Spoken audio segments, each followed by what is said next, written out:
Похоже, что информация о том, что попала внутрь черной дыры, теряется, за исключением общей массы и величины вращения. Но если информация теряется, это создает серьезную проблему, которая бьет по самому сердцу нашего понимания науки.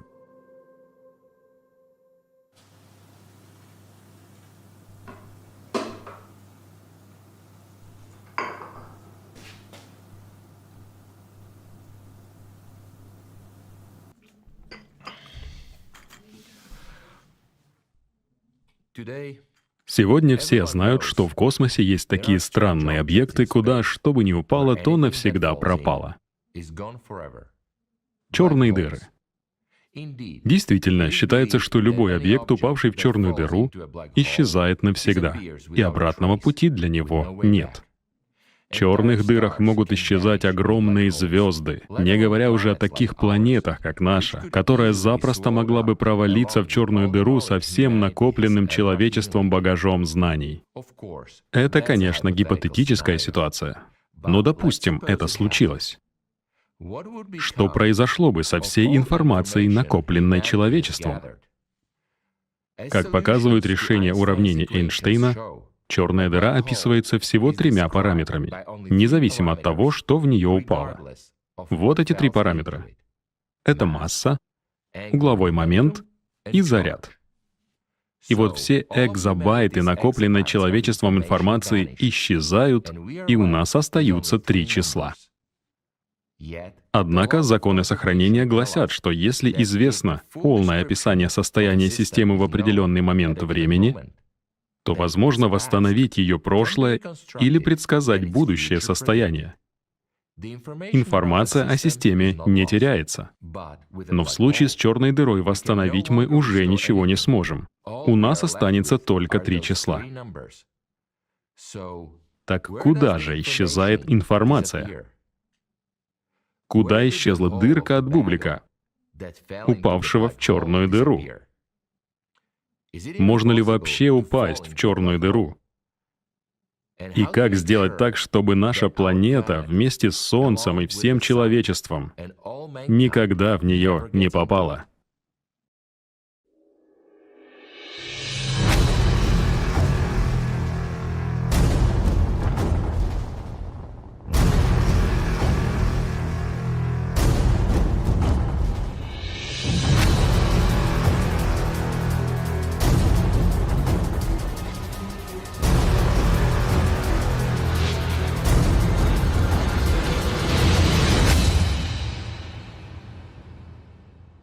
18 июня 1962 года с полигона White Sands в штате Нью-Мексико стартовала научно-исследовательская ракета «Эроби».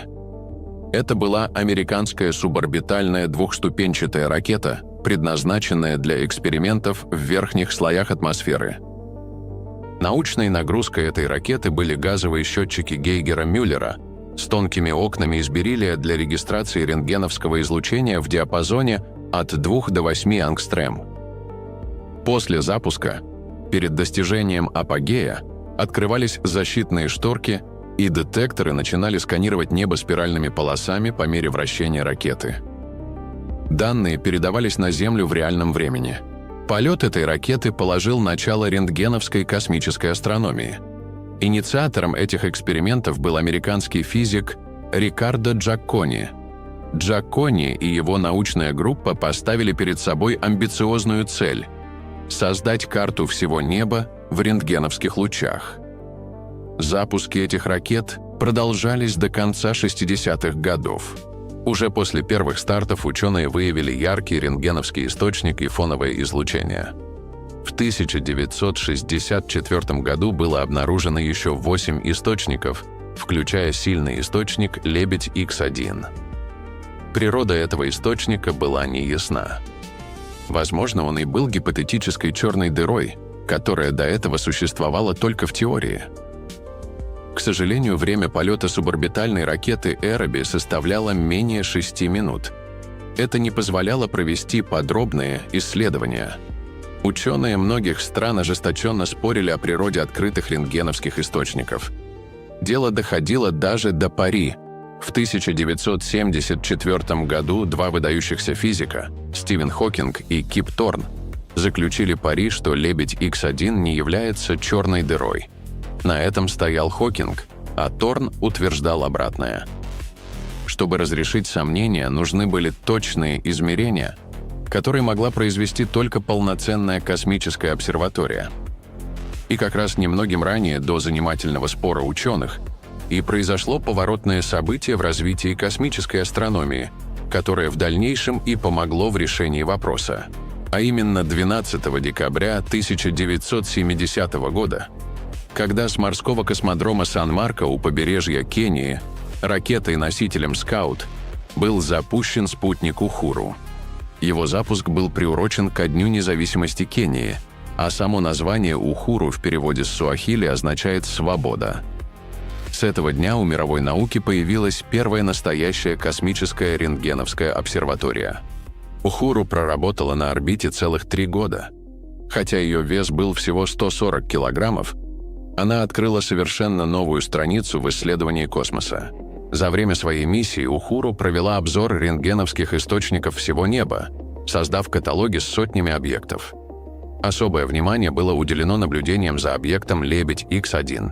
Спутник зафиксировал быстрые вариации рентгеновского излучения, что указывало на компактный размер источника, не более 100 тысяч километров, слишком маленький для обычной звезды, но очень подходящий для черной дыры. С помощью 2 методов – измерения колебаний звезды и наблюдения за вариациями рентгеновского излучения – было подтверждено, что в этой двойной системе Лебедь X1 второй объект не виден в телескопы.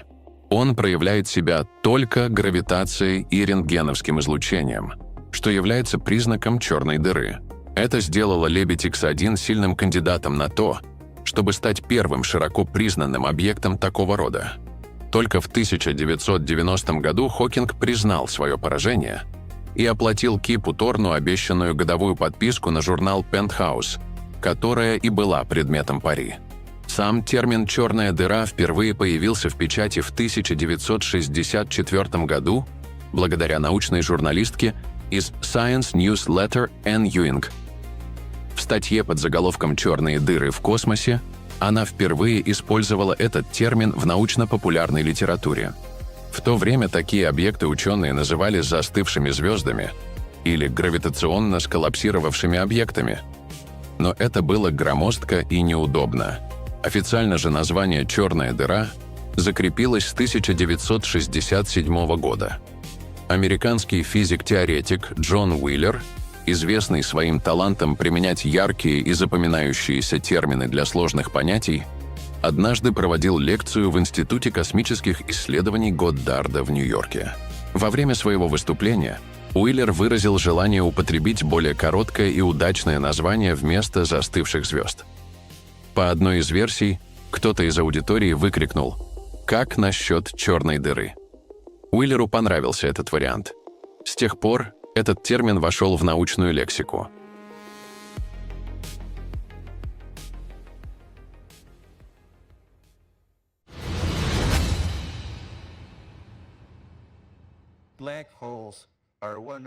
Черные дыры – один из немногочисленных примеров в истории науки, когда теория развивалась во всех деталях, как математическая модель, не имея никаких экспериментальных подтверждений своей справедливости. И это, конечно, было главным возражением противников черных дыр. Как можно верить в реальность объектов, существование которых следует лишь из вычислений, основанных на такой сомнительной теории, как общая теория относительности? Итак, чтобы ответить на поставленный в начале фильма вопрос, куда девается информация из объектов, попадающих в поле черной дыры? Одного названия этих объектов и знания факта их существования недостаточно. Как мы только что выяснили, благодаря данным, полученным рентгеновской лабораторией Ухуру, теоретические предсказания подтвердились. Но как мог выглядеть объект с таким странным названием? Черная дыра.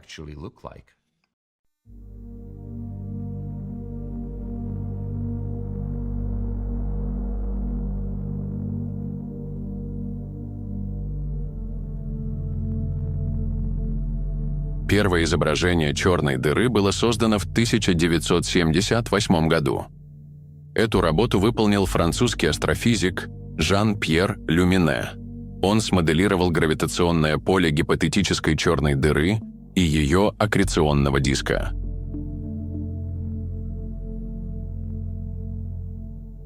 Эта работа была проделана с помощью одного из первых транзисторных компьютеров фирмы IBM. Модель 7040 была установлена в Парижской Медонской обсерватории.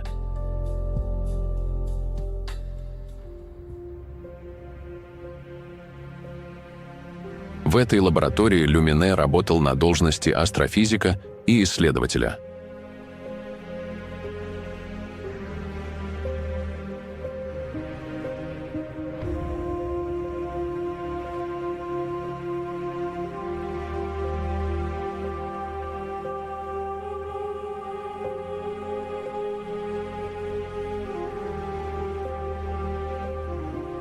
У компьютера, которым он пользовался, не было привычных нам клавиатуры и дисплея.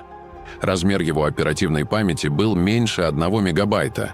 Это в 1000 раз меньше, чем в вашем телефоне. А программы вводились с помощью перфокарт. Люмине написал программу, которая вычисляла траектории световых лучей и интенсивность излучения от аккреционного диска. Результаты своих вычислений он получал в виде распечатки на принтере. Принтер выдавал только колонки цифр. По этим распечаткам Люмине с помощью туши и рапидографа создал первое изображение черной дыры, перенеся на рисунок точку за точкой данные из распечаток.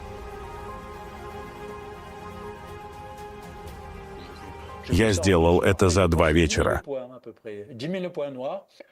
Я нарисовал около 10 тысяч черных точек с плотностью, пропорциональной световому потоку. То есть то, что было негативным, я преобразовал в позитив и опубликовал это. Итак, это черно-белое изображение, потому что на самом деле это изображение было, мы называем его болометрическим, то есть это было интегрирование по всем возможным и мыслимым длинам волн. Это не было радиоизображением или оптическим изображением и так далее. Поэтому не было никакого цвета, который можно было бы использовать. В любом случае, когда мы используем цвета, даже в целом, мы все равно используем ложные цвета.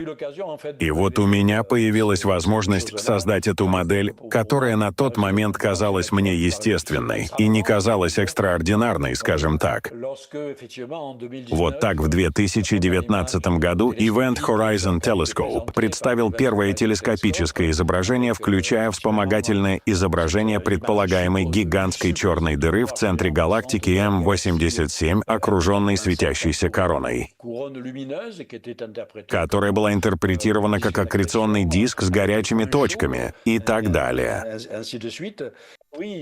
Да, и вторая часть вопроса о сложности и о сходстве с изображениями 2000 и 2019 года. Прежде всего, вы помните, что в конце моей статьи 1979 года в последнем предложении я сказал, что это, конечно же, теоретический расчет, и что если однажды у нас появится возможность через наблюдение получить такое изображение, это фактически подразумевало бы хорошее разрешение или остроту зрения, что было невообразимым в то время.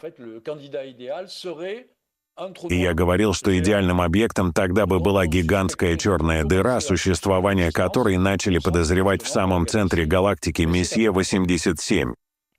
Я не представлял, что это может произойти при моей жизни, и что к тому же первым действительно станет М87.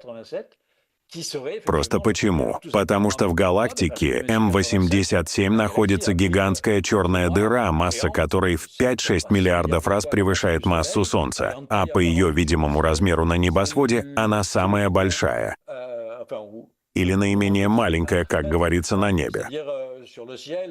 Ее проекция на небо примерно соответствует размеру монеты в 1 евро, помещенной на Луну. Тогда я еще не знал, что наблюдения в области радиоволн позволяют произвести так называемую интерферометрию, то есть объединить радиотелескопы, расположенные в разных частях света, и работать с ними в режиме, известном как интерферометрия с длинными базами, чтобы получить эквивалент одного радиотелескопа размером с сеть.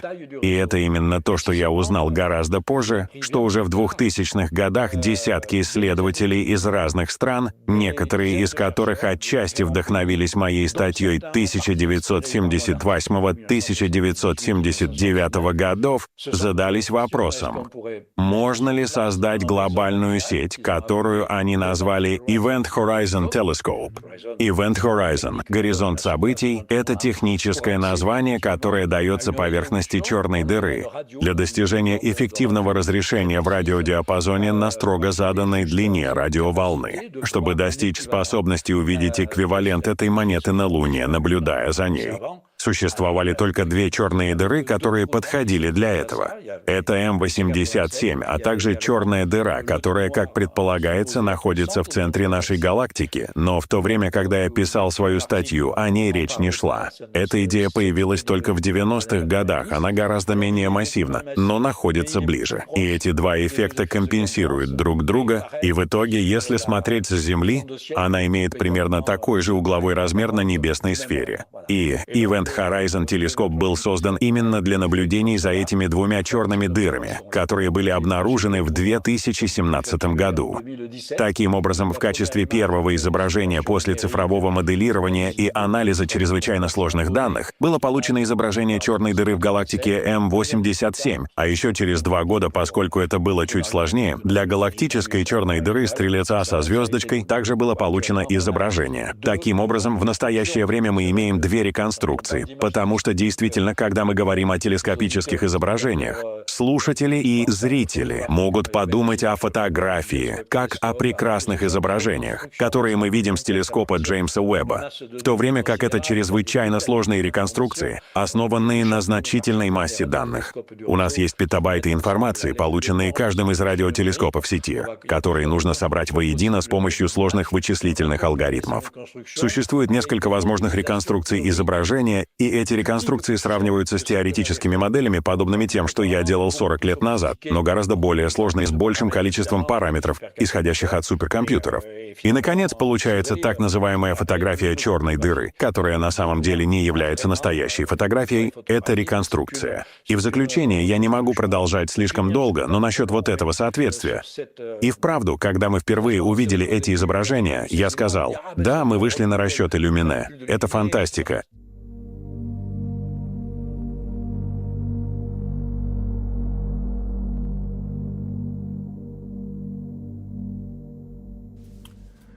Так что же нарисовал Люмине?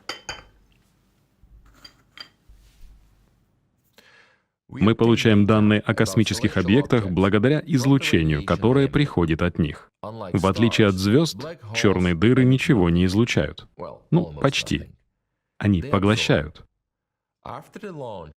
После запуска космической рентгеновской лаборатории группой профессора Джакони было обнаружено, что рентгеновские источники входят в состав двойных звездных систем. В этих звездных парах, помимо рентгеновского источника, есть обычная оптическая звезда. Эта звезда теряет вещество, которое падает на компактный объект. Упавшее вещество звезды собирается, быстро вращаясь, как спутник вокруг этого объекта. Так образуется диск, который излучает энергию. Именно этот диск позволяет обнаружить невидимый компактный объект — черную дыру. Большая часть этой энергии излучается в рентгеновском диапазоне. Именно эту область, в которой вращается падающее на черную дыру вещество, изобразил на своей визуализации Люмине. Другими словами, эта область называется зоной аккреции. Именно ее изображают в популярных журналах, когда говорят о черных дырах. Но какое все это имеет отношение к падающей на черную дыру планете со всеми бубликами, булочниками и пшеничными полями? Старейший в мире научный журнал Philosophical Transactions of the Royal Society of London, философские труды Королевского общества, который начал выходить в 1665 году. На его страницах публиковались труды Исаака Ньютона, Роберта Гука, Антони ван Левенгука, Чарльза Дарвина и других великих ученых. В 74-м выпуске за 1784 год было напечатано письмо с длинным названием «О средствах определения расстояния, величины неподвижных звезд в случае уменьшения скорости их света, если такое уменьшение будет обнаружено в какой-либо из них, и если будут получены другие данные из наблюдений, которые будут далее необходимы для этой цели». Автором его был Джон Митчелл, ученый, проработавший 20 лет в Кембридже, где он преподавал сложные языки, различные научные дисциплины и занимался изучением магнетизма и землетрясений, и впоследствии стал сельским пастором церкви Святого Михаила и всех ангелов в Торнхилле, графство Йоркшир. Жизнь обычного английского сельского священника в те годы была размеренной. Получая десятину от крестьян, доход от аренды земли и требы за исполнение церковных услуг, многие священники могли предаваться праздности. Но только не Джон Митчелл, для которого Бог и наука не были разделены. Он решил посвятить свою жизнь служению людям и науке. Также он изучал двойные звезды, создал крутильные весы, но главной его заслугой стало предсказание существования темных звезд. Митчелл рассчитал, что если радиус сферы с плотностью Солнца будет в 500 раз больше радиуса Солнца, то скорость убегания с ее поверхности будет равна или превышать скорость света. В таком случае весь свет, испускаемый таким телом, будет возвращаться к нему под действием его собственной гравитации. Это сделало бы такую звезду невидимой для удаленного наблюдателя. Митчелл назвал такие объекты темными звездами. Это было первое известное предсказание существования объектов, которые мы сегодня называем черными дырами. После этой публикации Митчелла прошел 131 год. 2 декабря 1915 года в докладах Прусской академии наук была опубликована статья под названием «Уравнение гравитационного поля» Die Feldgleichungen der Gravitation. Автором этой статьи был Альберт Эйнштейн. Эта статья стала кульминацией его интеллектуальных поисков. В ней содержались те самые уравнения поля, которые составляют ядро общей теории относительности. Суть этих уравнений можно выразить так: масса и энергия искривляют пространство-время. И это искривление мы воспринимаем как гравитацию. В своей публикации Эйнштейн показал, как его новая теория элегантно объясняет наблюдаемое смещение перигелия Меркурия, оставшееся загадкой для ньютоновской физики. Однако сами уравнения были невероятно сложными. Они представляли собой систему из 10 нелинейных дифференциальных уравнений в частных производных. Сам Эйнштейн не верил, что в ближайшее время удастся найти их точное решение, и в своей работе предлагал лишь приблизительные методы. Это было время Первой мировой войны. После короткого успеха немецкой армии на Восточном фронте и захвата Вильна наступление 10-й армии, в которой служил лейтенант артиллерии Карл Шварцшильд, увязло в кровопролитных боях и к концу августа 1915 года фактически захлебнулась. Потянулись долгие месяцы окопной войны. У артиллеристов появилось свободное время. Как раз в это время к Карлу попал выпуск докладов Прусской академии наук, в котором была опубликована статья Эйнштейна. Будучи выдающимся астрофизиком, всего за несколько недель в нечеловеческих условиях войны он сделал то, что сам Эйнштейн считал практически невозможным в обозримом будущем. Шварцшильд нашел первое точное решение уравнений для гравитационного поля вокруг сферической массы. Это был не просто ответ, а настоящий научный прорыв, который дал новой теории первое конкретное математическое воплощение. 22 декабря 1915 года Шварцшильд отправил свое решение Эйнштейну.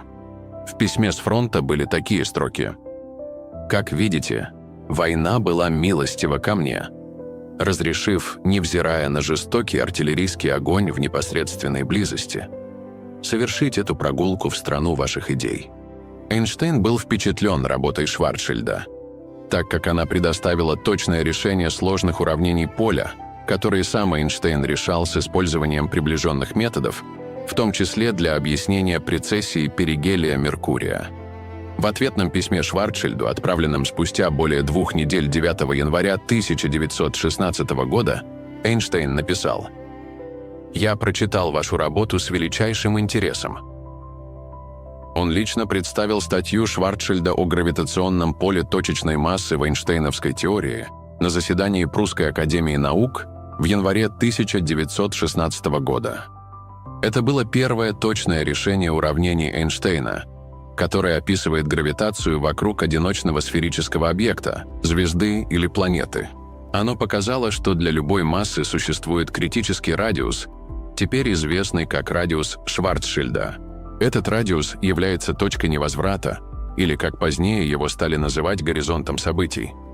Если сжать объект до размера меньше этого радиуса, его гравитация станет настолько сильной, что ничто, даже свет, не сможет вырваться наружу.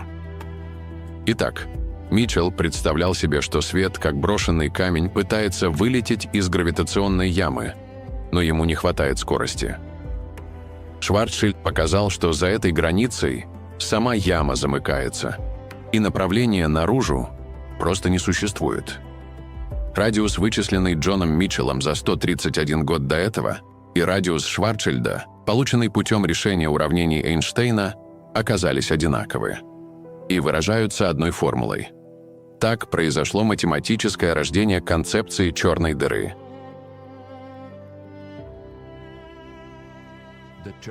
Термин «горизонт событий» оказался очень удачным для той области в пространстве-времени, из которой ничто не может выбраться. Это действительно горизонт, за которым все события пропадают из виду. Он является точкой невозврата, где гравитация оказывается настолько сильной, что покинуть черную дыру уже невозможно даже свету. Иногда именно горизонт событий, окружающий черную дыру, называют поверхностью черной дыры. По современным научным представлениям, чтобы образовался такой объект, достаточно уместить в ограниченный объем пространства-времени определенное количество материи. И дальше уже никто не знает, что будет происходить внутри. Эта материя скроется за горизонтом событий. Ученые выдвигают разные концепции, что за этим горизонтом может быть червоточина в другую область пространства, или даже сингулярность, то есть точка, из которой происходит зарождение Вселенной. О том, что действительно находится внутри черной дыры, мы еще поговорим сегодня. А пока нас будет интересовать ее граница. Стивен Хокинг предположил, что эта граница может постоянно излучать частицы, что в конечном итоге приведет к исчезновению самой черной дыры. И тогда исчезнет вся информация, которую поглотила черная дыра за все время ее существования, в том числе и информация о нашем бублике, который мог обронить космический булочник, пролетая мимо на ракете. Я обнаружил, к своему удивлению и раздражению, что даже черные дыры не черны. Квантовая теория подразумевает, что частицы могут просачиваться из черной дыры. Они, по-видимому, испускаются из области, непосредственно прилегающей к горизонту событий. Сначала я относился к этой идее очень скептически. Я думал, что, возможно, расчет — просто совпадение или артефакт приближения, которое я использовал. Но чем больше я думал об этом, тем неизбежнее мне это казалось. Обдумывая эту проблему, Хокинг провел серию математических расчетов, которые показали неожиданный результат. Черные дыры, даже не вращающиеся, должны излучать частицы из-за квантовых эффектов вблизи горизонта событий. Этот процесс связан с явлением, известным как виртуальные пары частиц. Согласно квантовой теории поля, в вакууме постоянно возникают и аннигилируют пары частица-античастица. Если такая пара возникает вблизи горизонта событий, то одна частица может упасть в черную дыру, а другая — уйти в пространство, создавая эффект излучения. При этом черная дыра теряет энергию и, следовательно, массу, что приводит к ее постепенному испарению. Хокинг потратил несколько месяцев, пытаясь найти ошибку в своих расчетах. Он боялся, что если опубликует такой парадоксальный результат и окажется неправ, то выставит себя на посмешище. Но чем больше он думал, тем больше убеждался в своей правоте. Он понял, что рождение виртуальных пар частиц на границе горизонта событий, когда одна частица падает в черную дыру, а другая улетает прочь, это физически состоятельный механизм. В итоге, в начале 1974 года он представил свои выводы на конференции в лаборатории Резерфорда Эпплтона.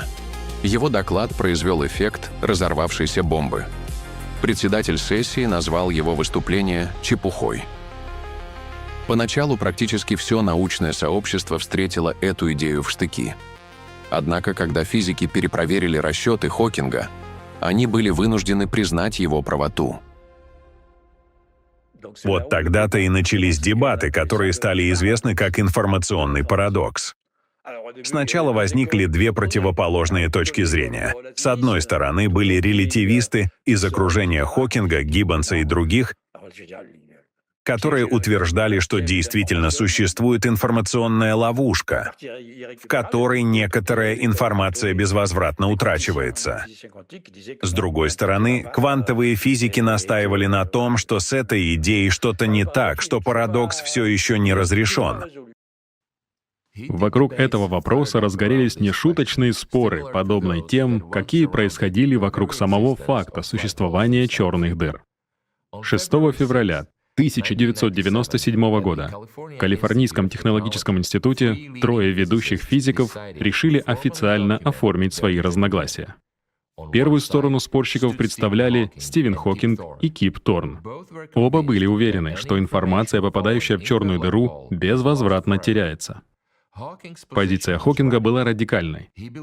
Он считал, что сам процесс испарения уничтожает информацию. Позиция Торна была более осторожной. Он полагал, что информация не может выйти в нашу Вселенную, но может ускользнуть в некую другую Вселенную через сингулярность внутри черной дыры. Но для нас она все равно потеряна.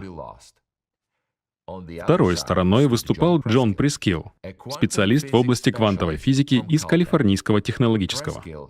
Джон Прискилл был твердо убежден, что фундаментальные принципы квантовой механики нерушимы. Информация не может исчезнуть. Она должна каким-то образом сохраняться и выходить из черной дыры вместе с излучением.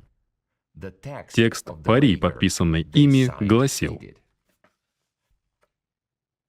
когда исходное чистое квантовое состояние подвергается гравитационному коллапсу и образует черную дыру, конечное состояние после ее испарения всегда будет оставаться чистым квантовым состоянием. Проще говоря, они спорили о том, куда девается информация после испарения черной дыры.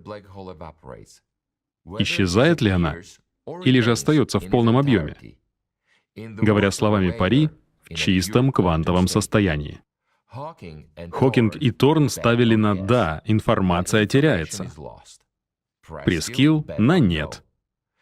Ставка была символической, но с юмором. Проигравшая сторона должна была подарить победителю энциклопедию по его выбору, из которой информация может быть извлечена по желанию. Это была изящная игра слов на тему потери и извлечения информации. Но сама история спора началась за 14 лет до этого. Вернер Эрхарт, основатель нашумевшего и противоречивого движения в области личностного роста ЭСТ, использовал свои значительные средства, чтобы собирать у себя ведущих физиков-теоретиков, включая Стивена Хокинга, Ричарда Фейнмана, Леонарда Саскинда, для обсуждения самых фундаментальных вопросов физики. В 1983 году Эрхарт в очередной раз собрал у себя в особняке в Сан-Франциско выдающихся физиков, среди которых были Стивен Хокинг, Леонард Саскинд, Герард Тхофт. Это была основная группа физиков, которая сосредоточилась вокруг заявления Хокинга. Ситуация была сюрреалистичная.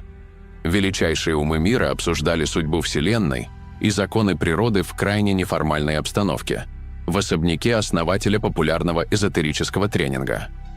Именно на этой встрече Стивен Хокинг с математическими выкладками окончательно сформулировал и представил свою позицию о том, что информация в черных дырах безвозвратно уничтожается. Хокинг был абсолютно уверен в своей правоте. Он представил свои расчеты и с его точки зрения математически доказал, что информация уничтожается. Он покинул вечеринку, по сути, объявив о своей победе над одним из фундаментальных принципов квантовой механики. Леонард Саскинд и Герард Тхофт были крайне встревожены. Они интуитивно и на основе базовых принципов физики были убеждены, что Хокинг не прав, так как уничтожение информации нарушило бы сами основы квантовой теории. Однако они не смогли сразу найти ошибку в его сложных выкладках. Они покинули особняк Эрхарда озадаченными, но с твердым намерением доказать, что Хокинг ошибается. Эта встреча не разрешила парадокс, а наоборот поставила его со всей остротой перед физическим сообществом. Участники столкнулись с прямым противоречием между двумя столпами современной физики – общей теорией относительности в интерпретации Хокинга и квантовой механикой. Пока величайшие умы нашего времени размышляют над вопросом «быть или не быть информацией во веки вечные», за кадром остался не менее важный вопрос о том, как хранится информация в космосе. Зная ответ на этот вопрос, мы придем к пониманию, что происходит с ней в окрестностях черной дыры, и получим ответы на вопросы, которые даже не задавали сегодня. В номере за 7 декабря 2021 года в журнале The Astrophysical Journal Letters международная группа исследователей опубликовала беспрецедентные по качеству радиоснимки, сделанные в СВЧ-диапазоне. Эти снимки в подробностях показали строение выброса из ядра эллиптической галактики М87, расположенной в 55 миллионах световых лет от Земли. Длина этого выброса оказалась равной почти 3300 световым годам. Для сравнения, радиус Солнечной системы составляет всего 0,02 светового года. Уникальность работы по изучению джета М87 была в том, что ученым удалось выявить трехмерную структуру его магнитного поля. Оказалось, что магнитное поле выброса имеет спиральную структуру, очень похожую на двойную спираль ДНК. Астрономы полагают, что если подобное явление происходит в галактике М87, то такое же должно происходить и в других галактиках во всей Вселенной. Магнитные поля способны удерживать информацию о прошлых событиях, взрывах, прохождении джетов, слияниях, как бы записывая след во времени. Возможно, именно такие спиральные структуры передают информацию зарождающимся звездам.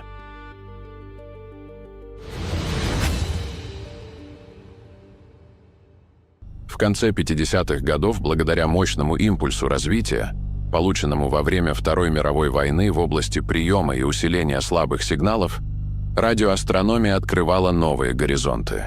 В 1959 году вышел третий Кембриджский каталог космических радиоисточников. Один из объектов, внесенных в этот каталог, задал ученым загадку, достойную Шерлока Холмса. Это был объект 3C-48. Радиоизлучение, которое он испускал, было необычайно мощным, а его спектр не соответствовал ни звездам, ни известным галактикам. Какова была природа этого объекта? Эта загадка положила начало одному из самых значительных открытий в астрономии XX века. Одним из ведущих исследователей этого проекта станет Мартин Райл, выдающийся британский физик.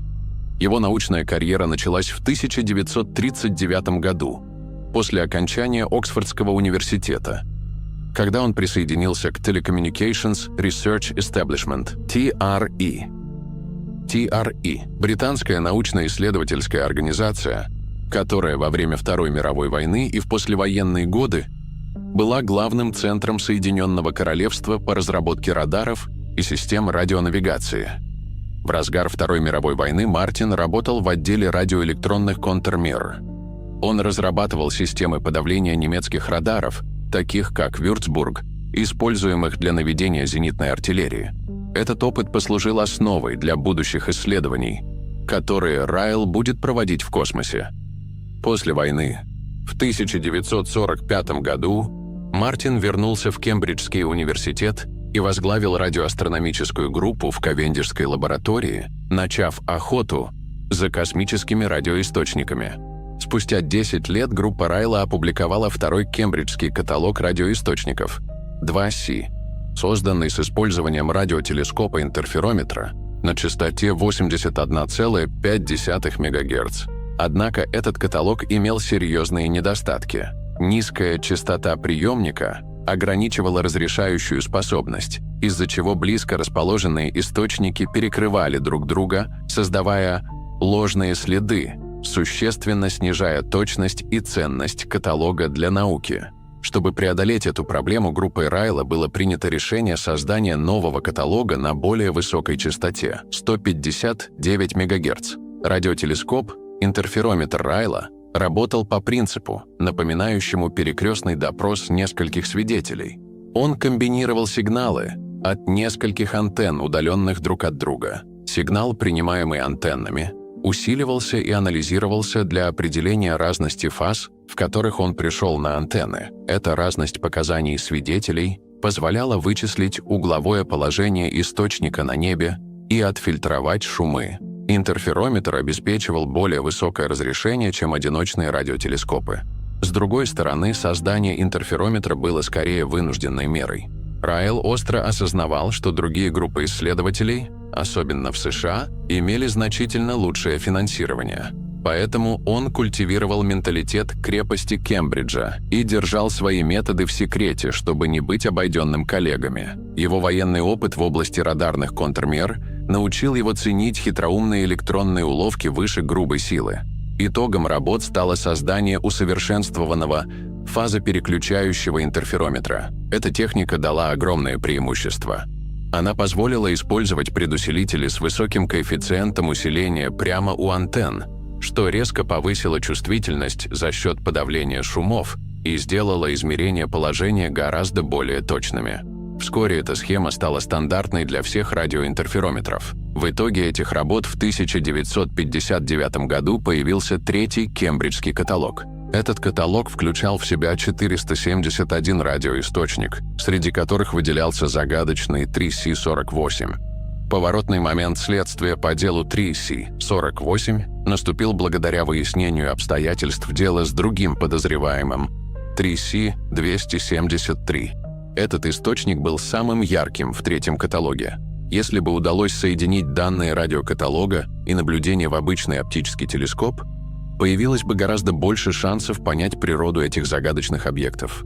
Это произошло в 1962 году, когда астроном Сирил Хазард, используя радиотелескоп в Парксе, Новый Южный Уэльс, Австралия, наблюдал перекрытие объекта 3C273 лунным диском. В этот момент он точно определил его позицию. Эти данные позволили другому астроному Аллану Сэндиджу, известному своими работами по классификации галактик и космологии, идентифицировать 3C273 в оптическом диапазоне, как звездообразный объект 13-й звездной величины.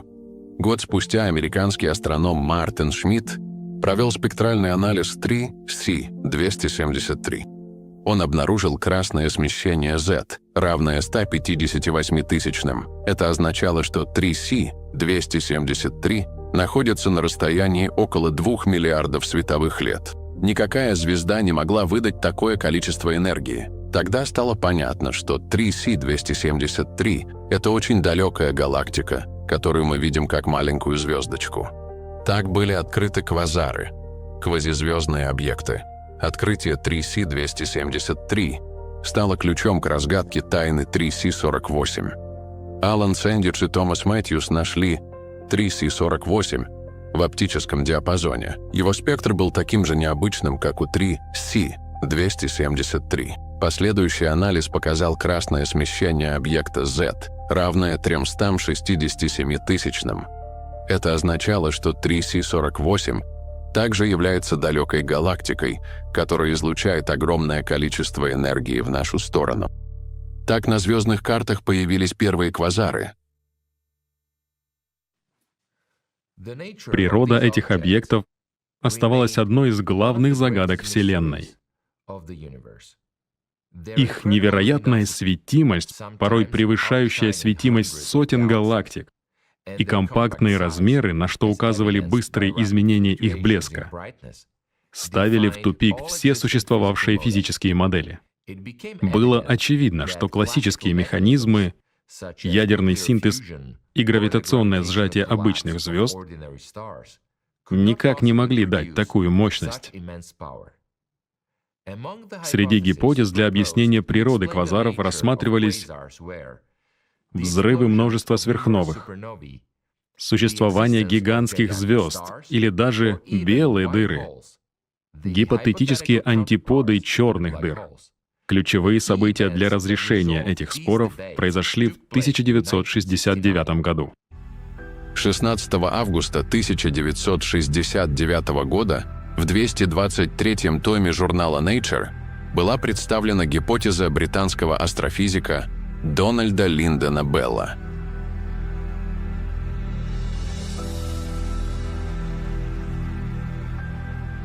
Линдон Белл в своих выкладках показал, что источником энергии квазаров являются гигантские черные дыры в центрах галактик.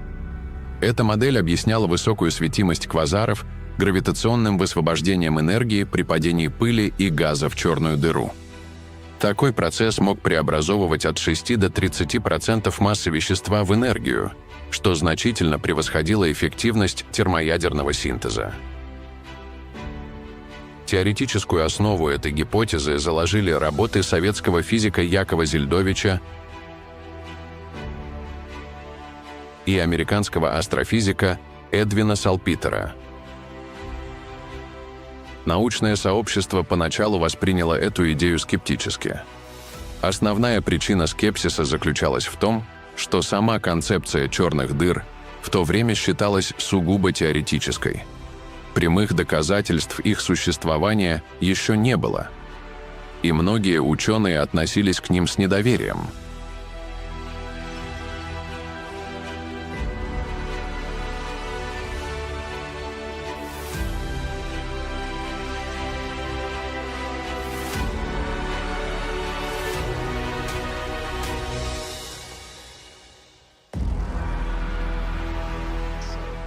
В 70-х и 80-х годах люди поняли, что в центрах некоторых галактик происходят энергетически мощные явления, но не во всех. И со временем стало ясно, что единственным объяснением является то, что сверхмассивная черная дыра наращивает массу и, по сути, генерирует огромное количество энергии. Это вызвало во мне сильный интерес. Как только мы пришли к выводу, что в каждой галактике есть черная дыра, а именно к такому выводу мы и пришли, возникает задача, как их обнаружить, ведь найти их не так просто. Но если искать достаточно усердно, то мы их действительно находим. Тогда возникает вопрос, почему большинство из них остается темными большую часть времени? Ведь черные дыры время от времени могут проявлять активность, превращаясь в так называемые квазары, где свет центрального объекта затмевает всю остальную галактику в сотни или тысячи раз. Это просто невероятно.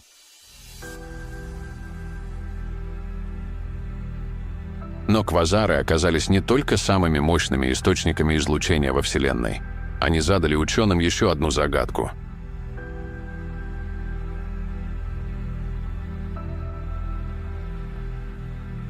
Самым древним на сегодняшний день считается квазар UHZ-1, открытый в 2023 году. Согласно исследованию Nature Astronomy, красное смещение UHZ-1 составляет 10,1, что говорит о том, что свету от UHZ-1 требуется 13,72 миллиардов лет, чтобы достичь Земли, при том, что возраст Вселенной, по последним данным, составляет 13,8 миллиардов лет. Это значит, квазар появился практически сразу после Большого взрыва. Ученые задаются вопросом, как за такой короткий срок могли образоваться сверхмассивные черные дыры? Современные космологические модели не объясняют, как эти объекты могли так быстро набрать массу и собрать вещество.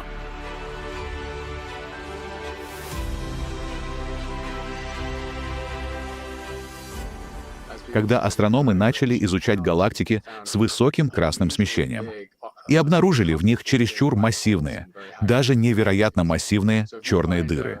Получается, если черная дыра массой в миллиард солнечных масс есть в галактике, которая существует всего миллиард лет после Большого взрыва, это странно. Вырастить такую огромную черную дыру за столь короткое время крайне сложно, как с точки зрения теории, так и моделирования. Сейчас много активности и интереса вокруг извечного вопроса о курице и яйце. Ведь если в каждой галактике есть черная дыра, то что появилось первым — черная дыра или сама галактика?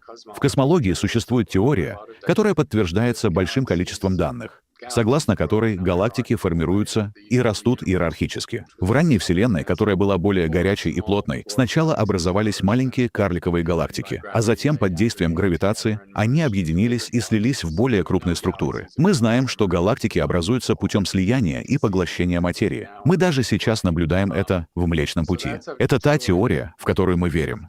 И тогда возникает вопрос, как в эту теорию вписывается черная дыра, которая находится в центре каждой галактики?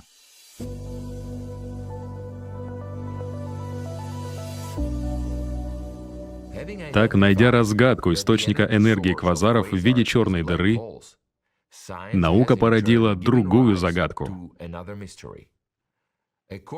По современным данным, размер квазара составляет миллионы и миллиарды масс Солнца.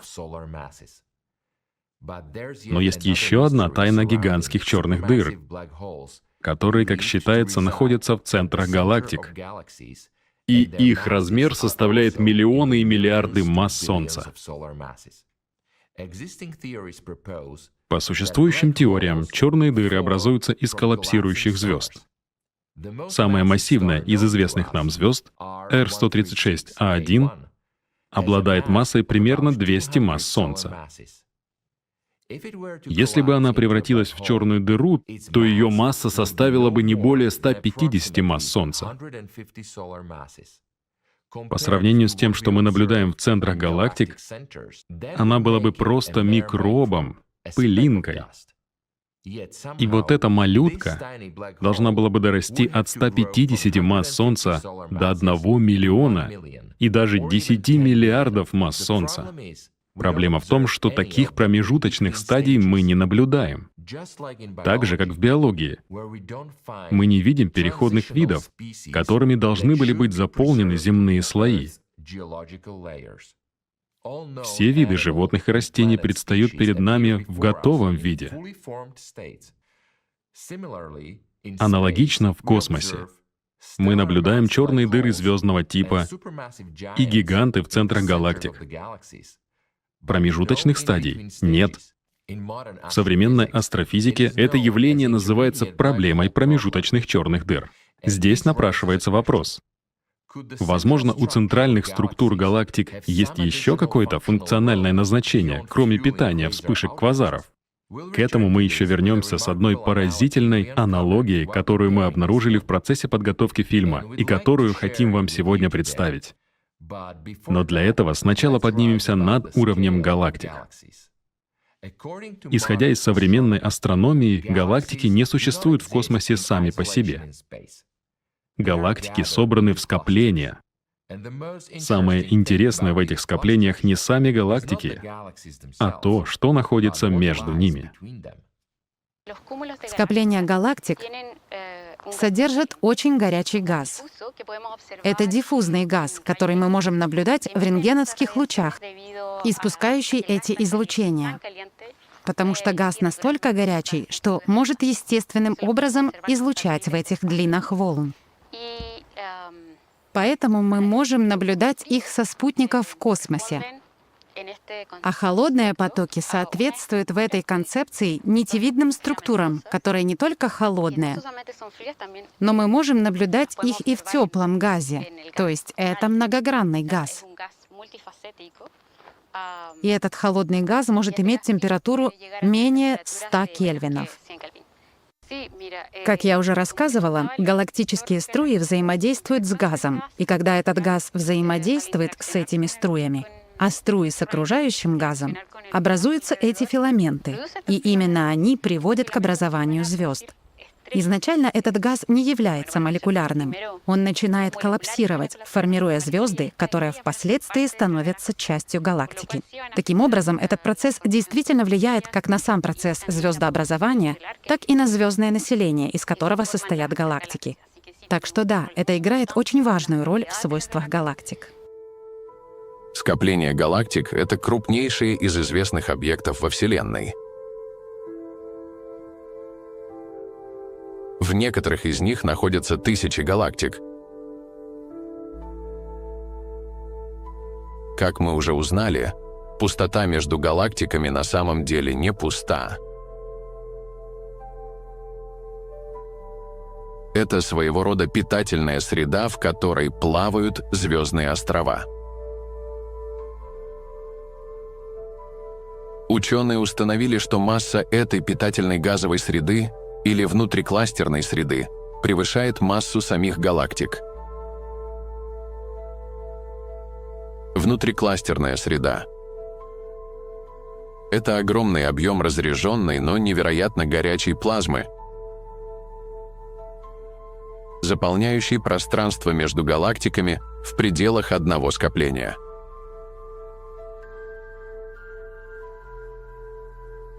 На первый взгляд, просто газ, но это нечто гораздо более сложное и таинственное. Высокая температура от 10 до 100 миллионов градусов Цельсия делает внутрикластерную среду источником рентгеновского излучения. Именно благодаря свечению в рентгеновском диапазоне мы ее чаще всего и видим.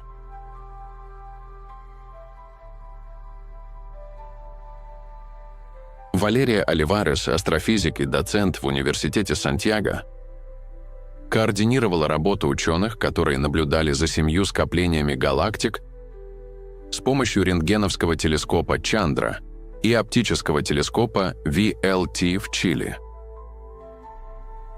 Учеными были получены доказательства парадоксального явления. Струи, выброшенные из центров галактик, могут охлаждать газ, необходимый для их собственного питания и дальнейшего роста. А в центре этих скоплений находится особая галактика, которую называют доминирующей галактикой скопления. Это самая яркая, массивная и активная галактика. Она имеет сверхмассивную черную дыру, которая находится в активном состоянии. То есть она способна создавать обратную связь, производя струи, джеты. Эти джеты производят эти пузырьки, о которых вы упомянули. И эти пузырьки взаимодействуют с окружающим газом, называемым внутрикластерным газом, который является горячим газом. Это очень горячий газ. Он имеет температуру до 10 миллионов градусов Цельсия.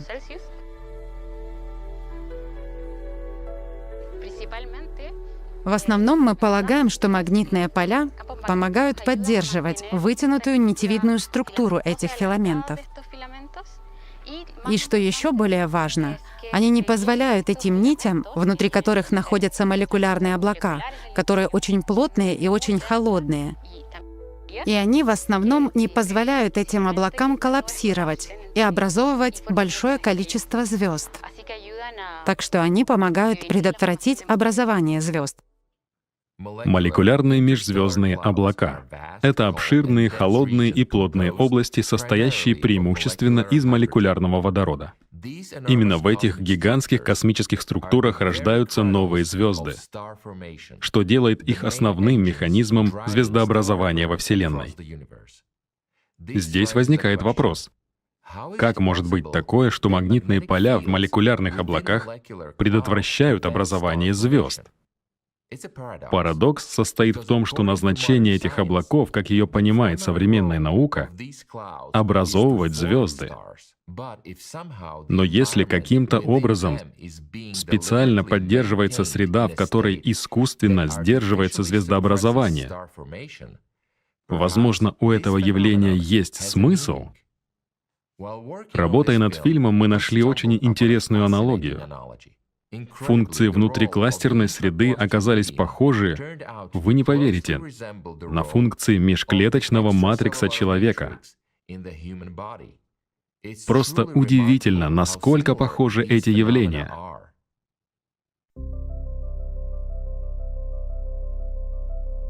Современная теория формирования галактик при участии сверхмассивных черных дыр и информационный голографический принцип позволяют предположить, что центральный объект галактики, традиционно воспринимаемый как сверхмассивная черная дыра, на самом деле может выполнять совершенно другие функции. Предположим, что эти обширные области в центрах галактик — места концентрации информационного поля, управляющего динамикой и эволюцией галактик. В рамках этой гипотезы основой для формирования любой галактики выступает информационное поле, в котором галактика уже целиком сформирована, а его реализация — это лишь вопрос времени. Информационное поле подобно фантому, который мы видим в эффекте Кирлиана после того, как обрезали часть листа.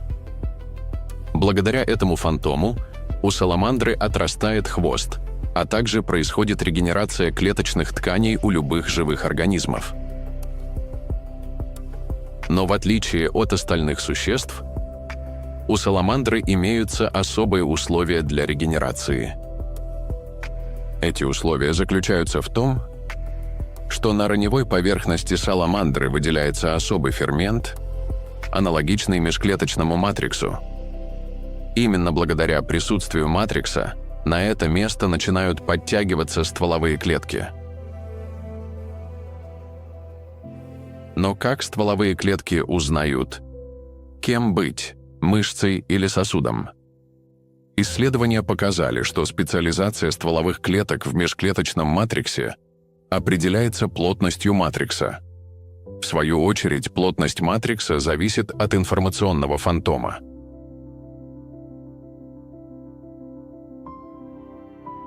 Таким образом, матрикс выступает посредником между информационной и материальной структурами. Подобные процессы, согласно предложенной гипотезе, происходят при формировании галактик. В информационном поле уже существует четкий план того, какой будет галактика. Аналогом матрикса в космическом масштабе является межзвездное вещество, а аналогом стволовых клеток — внутрикластерная среда, из которой формируются звезды, планеты и другие структуры согласно заданной информационной матрице. Благодаря межклеточному матриксу клетки могут мигрировать в его толще. Матрикс обеспечивает структурную связь между клетками через волокна и базальную мембрану, участвует в образовании ткани, придает ей прочность, поддерживает форму клеток и органов, а также выполняет сигнальные, фильтрационные и другие сложные функции. Он выполняет те же самые функции в живых организмах, что и межзвездное вещество в космосе. Более того, если посмотреть на анатомическое строение позвоночника, можно увидеть прямую аналогию строения некоторых галактик со строением межпозвонкового диска. Межпозвонковый диск по своей структуре и таинству происхождения во многом похож на линзовидную галактику, которая по форме также напоминает двояко выпуклую линзу. Это сравнение может привести к далеко идущим выводам, ведь энергии, породившие линзовидную галактику, также загадочны и не изучены, как и энергии, послужившие первоосновой любого живого организма. В эмбриологии есть понятие мезенхима. Это эмбриональная ткань, состоящая из рыхло расположенных клеток, погруженных в сеть из белков и жидкости, называемую межклеточным матриксом. Мезенхима напрямую дает начало большинству соединительных тканей организма. От скелета, костей хрящей, до крови, структур сосудов лимфатической и кровеносной систем. Мезенхиме свойственна низкая упорядоченность. Она содержит гелеобразную матрицу, экстрацеллюлярный матрикс, богатый гиалуроновой кислотой. В менее организованной форме чем в зрелых тканях. Она очень пластична, но требует сигналов от соседних тканей, чтобы структурироваться. Здесь также наблюдается удивительная аналогия с тем, что происходит в протозвездных облаках, которым нужны внешние воздействия – ударная волна, магнитное поле или турбулентность, чтобы они стали звездами. Развитие клеток мезенхимы определяется программой, заложенной в ДНК зародыша. Также происходит и в космосе, где функцию ДНК могут выполнять спиральные магнитные поля, обнаруженные в джете, выброшенном из ядра галактики М87. Вот что самое интересное. Фрагменты хорды, то есть первичного зачатка скелета, сохраняются лишь в студенистом пульпозном ядре межпозвонковых дисков. Возможно, по аналогии и в ядрах галактик находятся не черные дыры, а некая первичная программа, которая связывает воедино всю ткань Вселенной.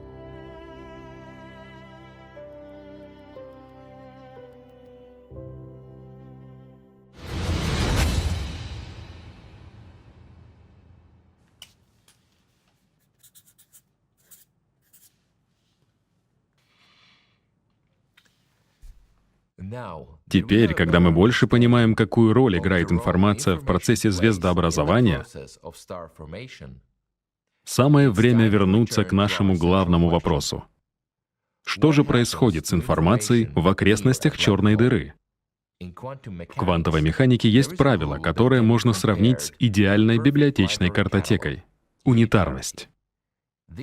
Эта картотека гарантирует, что каждая книга, то есть информация о квантовом состоянии, всегда может быть найдена. Даже если в библиотеке случится пожар, и она сгорит дотла. Потеря информации означала бы, что кто-то сжег книги без возможности восстановить их содержание. Представьте, вы пишете письмо, а затем сжигаете его.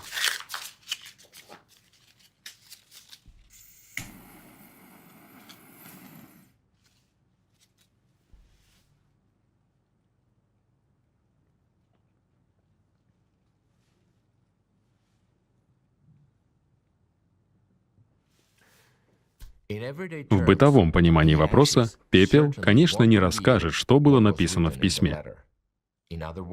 Другими словами, информация в нем будет навсегда потеряна. Но в квантовой физике пепел обязан содержать зашифрованное в нем письмо, которое, в принципе, можно восстановить, если знать как. Потеря информации в черной дыре была бы равносильна тому, что пепел не содержит никакого следа письма.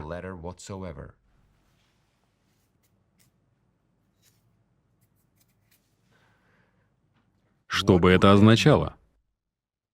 Система, в которой сегодня информация есть, а завтра ее нет, становится совершенно непредсказуемой. А теперь главная причина, по которой информация не может теряться. Если нарушается симметрия во времени, тогда и закон сохранения энергии больше не обязан выполняться. Другими словами, если Вселенная может забывать информацию, она с таким же успехом может забывать, сколько в ней было энергии. Такая забывчивость Вселенной позволяет энергии исчезать в никуда и появляться из ниоткуда.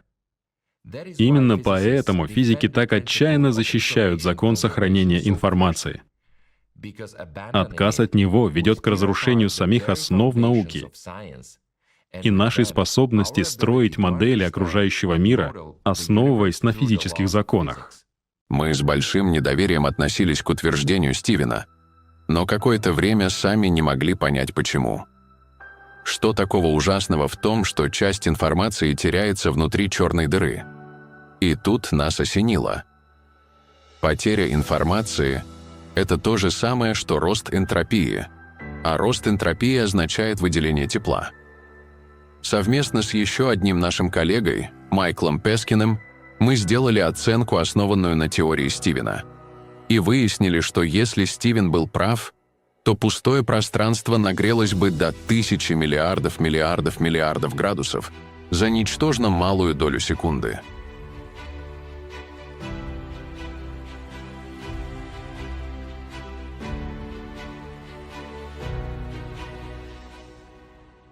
Чтобы двинуться дальше в нашем расследовании приключений информации в окрестностях черной дыры, нам потребуется понятие энтропии.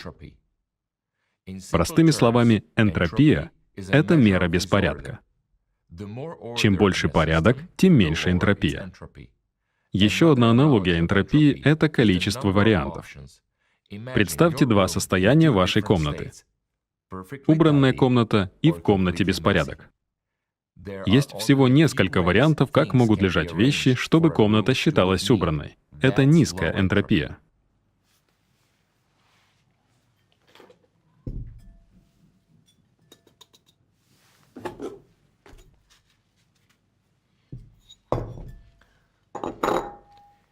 В состоянии беспорядка есть миллионы вариантов, как могут быть разбросаны те же самые вещи. Это высокая энтропия. Вот и все. Чем больше вариантов для беспорядка, тем выше энтропия. Для черной дыры энтропия указывает на количество информации, связанной с ее состоянием.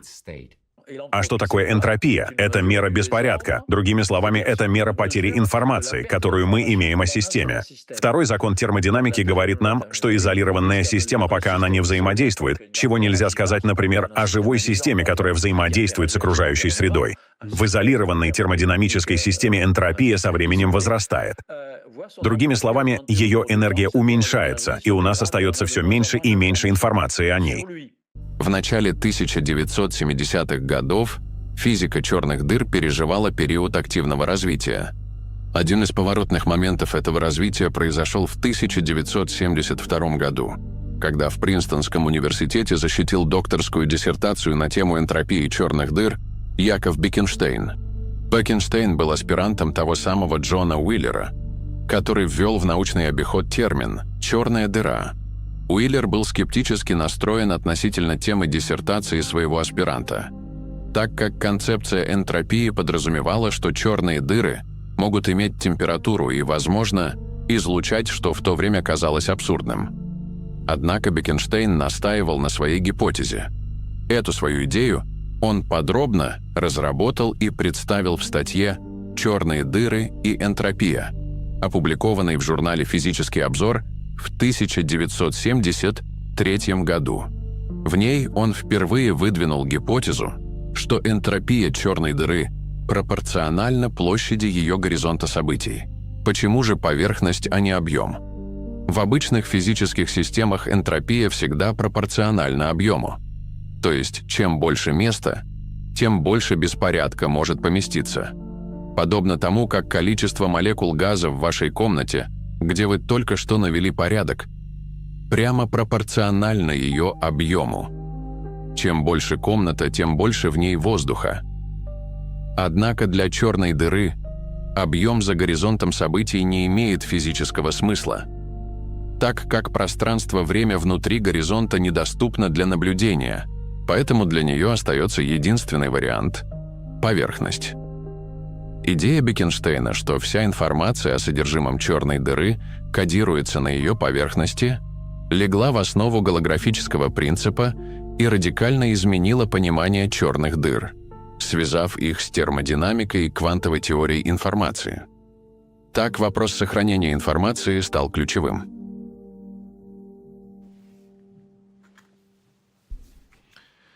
Судя по всему, мы приближаемся к ответу на наш вопрос о приключениях дырки от бублика.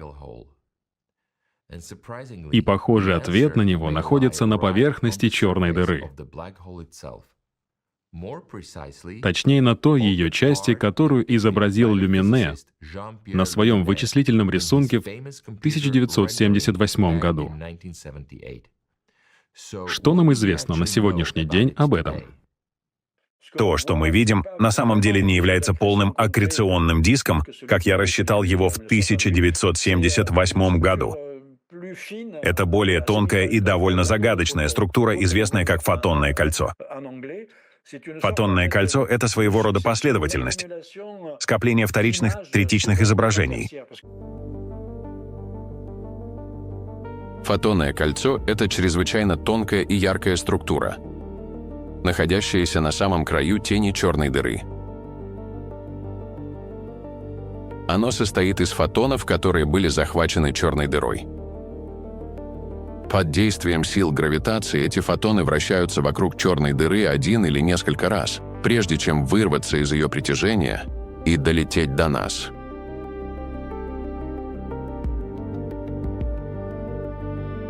В мае 2022 года команда ученых Шахар Хадар, Даниэль Капик, Александр Лупсашко и Эндрю Строминджер исследовала фотонное кольцо черной дыры М87.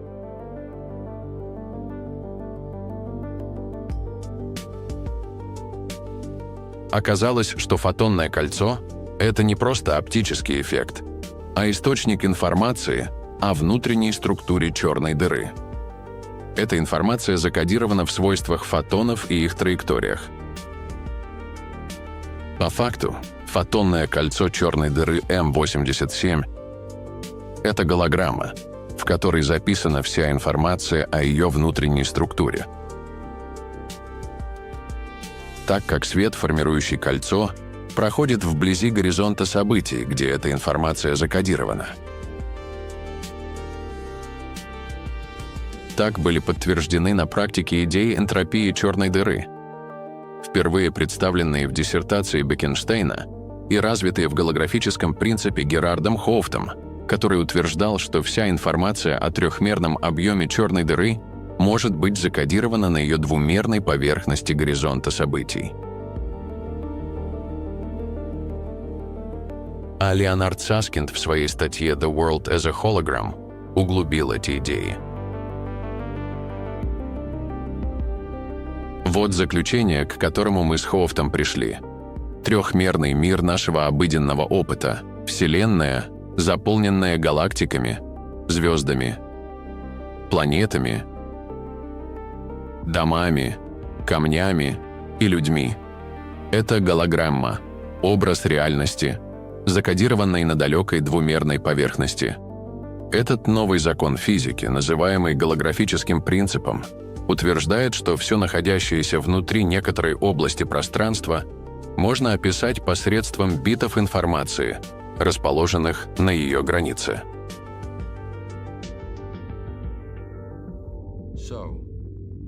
Итак, мы выяснили, что, скорее всего, если пролетающий мимо черной дыры булочник обронит в нее бублик, то вся информация о нем окажется на поверхности этой дыры в виде двумерной голограммы, размазанной по всей поверхности.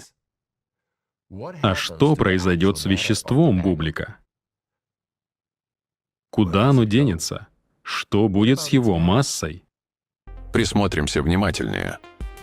Демокрит говорит, что когда атомы объединяются, то значение имеет их форма, их конфигурация в структуре, а также способ, которым они комбинируются.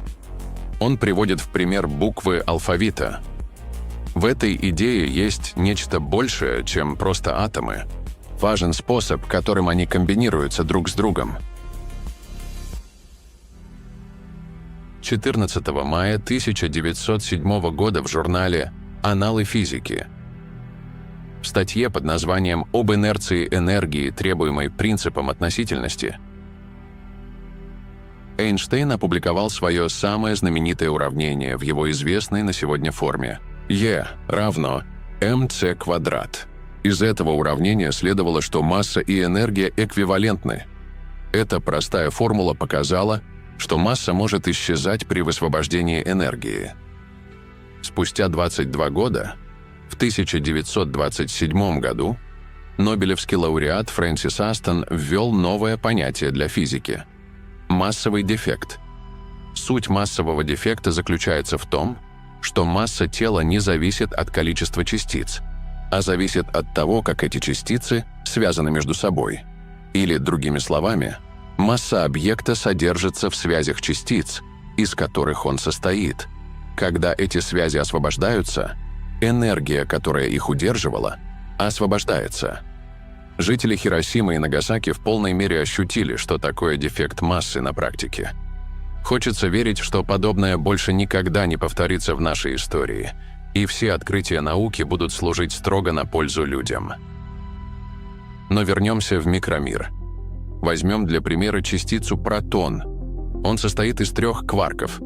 Однако, если сложить массы этих кварков, мы получим около 1% от реальной массы протона. Откуда берутся остальные 99%? Эта масса порождается энергией связи. m равно e, деленное на c в квадрате. Другими словами, 99% массы протона — это энергия сильного взаимодействия, удерживающего кварки внутри протона. Но что создает оставшийся 1% массы протона? Чтобы разрешить эту загадку и описать все виды взаимодействия частиц, в 1950-60-х годах физики попытались создать общую теорию поля. Эта теория должна была дать ответ на природу массы кварков и описать все виды взаимодействия между частицами. Работу начали с объединения электромагнитного и слабого взаимодействия в единое – электрослабое взаимодействие.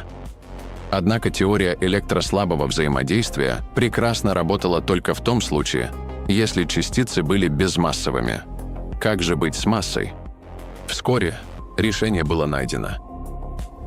19 октября 1964 года в журнале Physical Review Letters была опубликована статья «Нарушенные симметрии и массы калибровочных бозонов». Это была статья Питера Хиггса, в которой он описал некое гипотетическое поле. Уникальность этого поля состояла в том, что, взаимодействуя с ним, элементарные частицы обретают массу. Эта гипотеза стала прорывом в понимании природы массы, но, как всякую гипотезу, ее требовалось подтвердить экспериментально.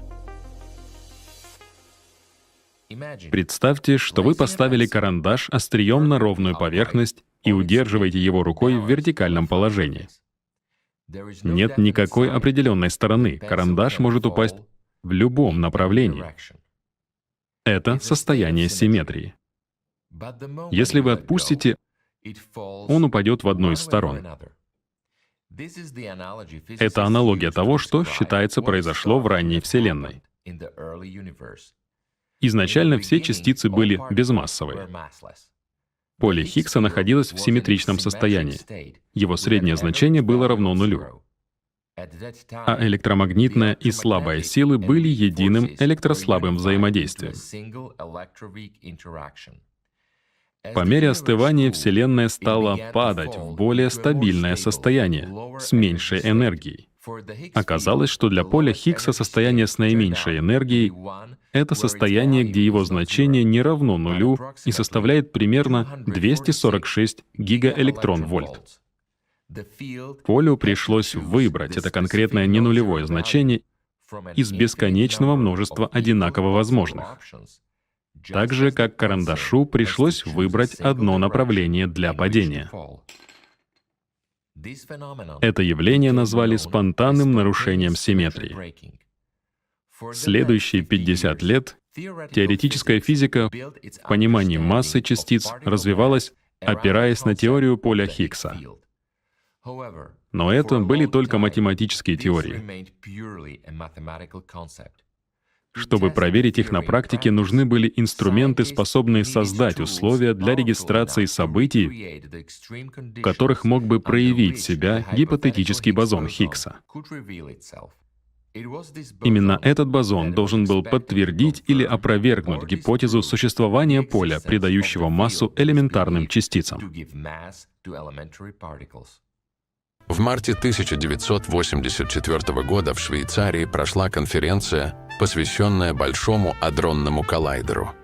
На конференции было принято решение о создании ускорителя частиц, который мог бы генерировать энергии, на которых ученые ожидали появления бозона Хиггса.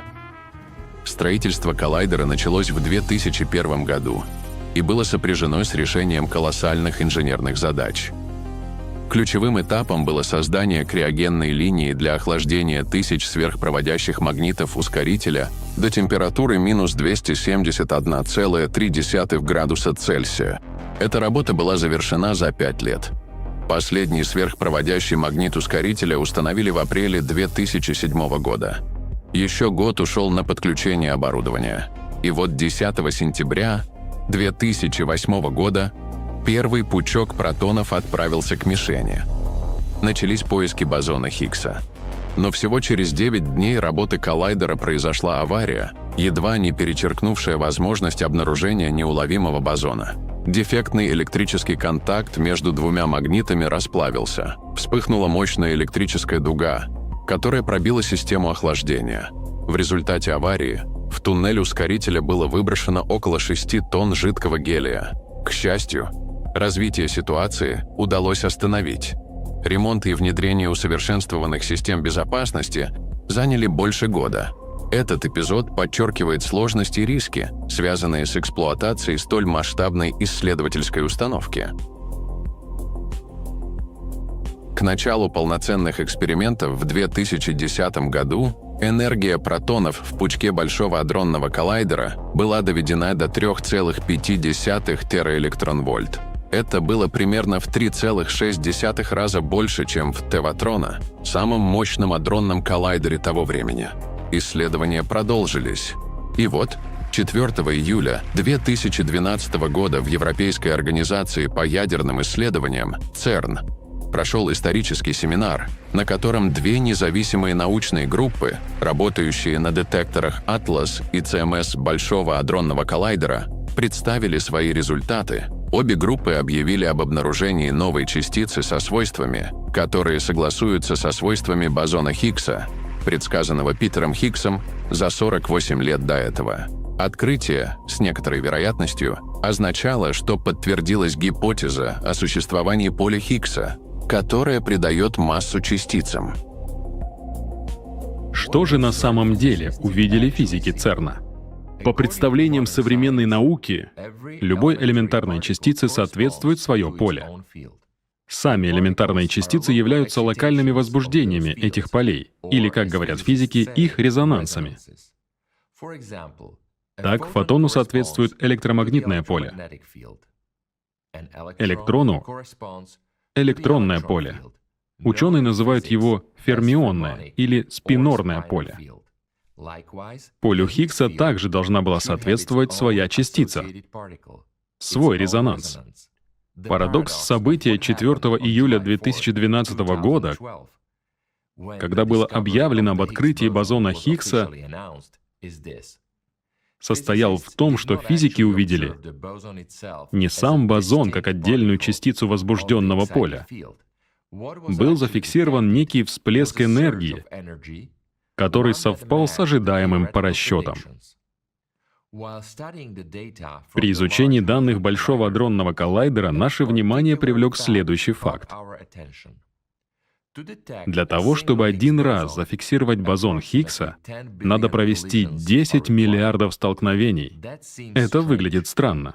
Согласно теории, поле Хиггса пронизывает все пространство Вселенной. В связи с этим возникает вопрос, как такое может быть, что для обнаружения этого бозона требуется 10 миллиардов столкновений? 10 миллиардов! Это был не последний вопрос к результатам явления, названного бозоном Хиггса. Вот на что еще мы обратили внимание. Первое. Явление проявляется только при определенных условиях. Второе. Явление не фиксируется напрямую, а только по продуктам распада. Третье. Живет очень мало. Порядка 10 в минус 22 степени секунд. Мы провели анализ по каждому пункту, чтобы понять, что на самом деле было найдено в коллайдере. Вот наши выводы. Явление проявляется только при определенных условиях. Это указывает на то, что мы имеем дело с локальным состоянием поля, которое не существует постоянно. Если поле Хиггса присутствует везде, то бозон Хиггса должен регистрироваться при каждом эксперименте. Но Большой адронный коллайдер его обнаруживает 1 из 10 миллиардов раз. Явление не фиксируется напрямую, а только по продуктам распада. Мы видим не сам объект или его действие, подобно фотонам или электронам, а его след, отпечаток. Это похоже на то, как ты находишь на полу массу мелких керамических осколков. Все, что можно сказать, наблюдая эти осколки, это то, что разбитый объект был сделан из керамики. Но ты не можешь сказать, было ли это блюдо, стакан или ваза. Также и по продуктам распада. Нельзя однозначно сказать, что они формировали, будучи вместе. Это один из самых короткоживущих объектов, известных науке. Он уступает пальму первенства только В и З бозонам, переносчикам слабого ядерного взаимодействия, и топ-кварку с временем жизни порядка 10 в минус 25 степени секунд. Но у В и З бозонов очень яркие, четкие каналы распада. У бозона Хиггса распады редкие и разнообразные. Причем они происходят на уровне фона, что делает его очень трудно обнаруживаемым. Из всего приведенного выше можно сделать вывод. Бозон Хиггса не совсем частица. Но что же это тогда?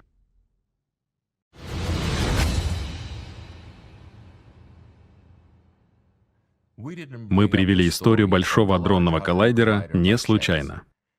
Именно на нем было обнаружено то, что даст ответ на наш вопрос о судьбе бублика и его дырки, падающих в черную дыру.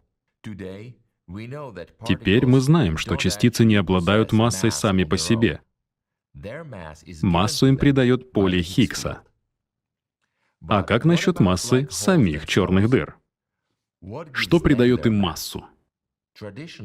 Массу черной дыры принято определять по орбитам близлежащих звезд, траектории которых отклоняются в ее поле притяжения, по гравитационным линзам, по гравитационным волнам.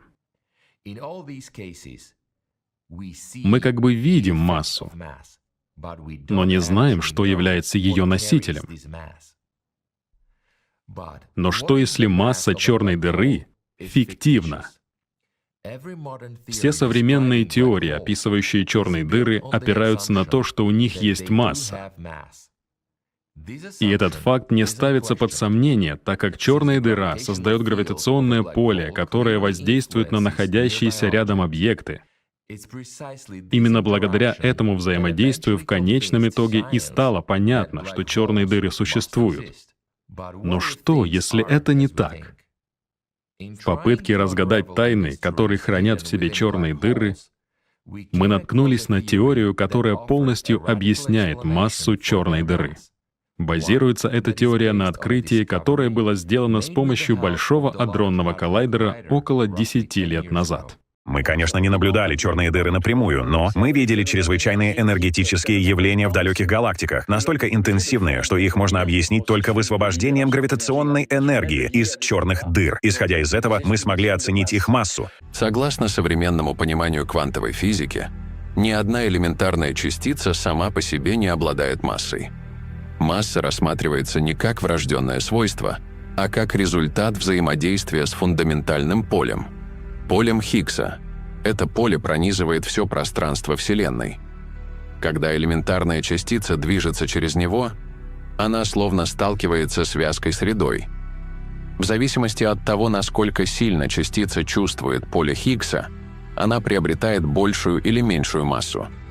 Например, электрон взаимодействует с полем умеренно, поэтому он легкий, а W-бозон гораздо сильнее и потому он тяжелее.